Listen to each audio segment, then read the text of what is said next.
I grew up in Sri Lanka in a Buddhist home where my parents were not ritualistic Buddhists, they were practicing Buddhists. My father meditated and lived the middle path of, the practice. And But I also grew up in a Catholic neighborhood, and it was a very diverse neighborhood in Kandy in Sri Lanka, in the hill town of Kandy in Sri Lanka. So Christmas was always very special. So here we are, Christmas, we are spending this Christmas in Chicago at the moment. Um, uh, it's always a time for joy, community, sense of love, generosity, giving.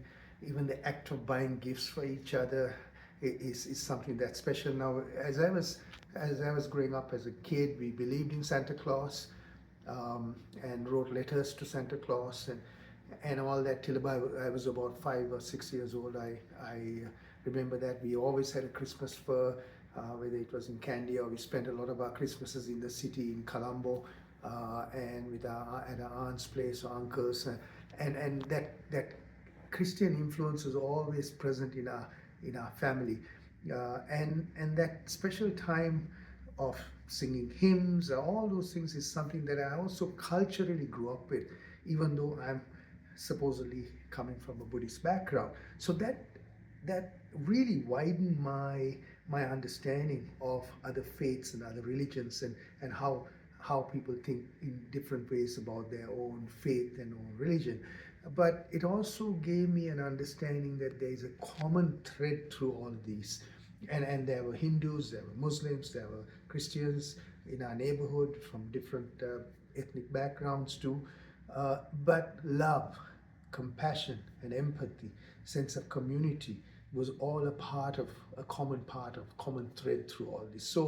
So it becomes then, for me, I'm curious as to how and why we are separating each other when we have so much in common as human beings, and a lot of the things that we are arguing about and not agreeing about are things that are ideological perhaps, and are man-made constructs, when we as human beings have a common humanity. So for me, from the Buddhist practice, what I have learned is that to be open-minded about all of this, to learn more about other faiths and other religions and other backgrounds, other cultures, because it is merely a practice.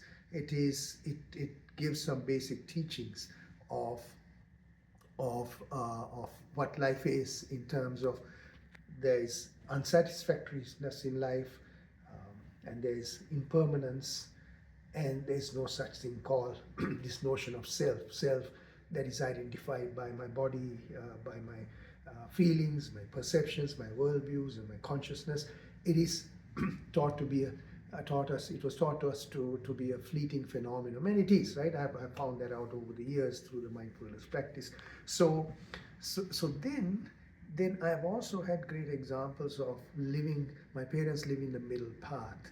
So once you understand where suffering is coming from our attachment to things, then when we understand that we can also alleviate this suffering by living our life in a middle path, with ethical lifestyle, with good behavior, as well as a practice, and that's where the mindfulness and the meditation practice also comes in.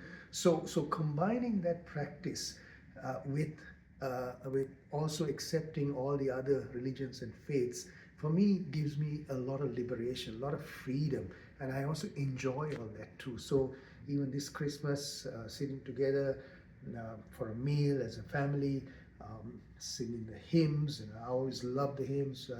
I used to, as a 4 or 5 year old kid living in that village, I used to tag along with my friends to Sunday Mass, and I love that sense of community. I love the singing of hymns and the pipe organ and all of that. So it brings back a nostalgic, traditional sort of awareness and a good feeling. So what I want to say is, in this time that seems very, very divided, the world seems dysfunctional, the world seems to be malfunctioning in terms of its systems, but we have a common thread, and we have met a lot of people out there on the streets, in Christmas markets, and still felt that sense of togetherness as humanity, as a community.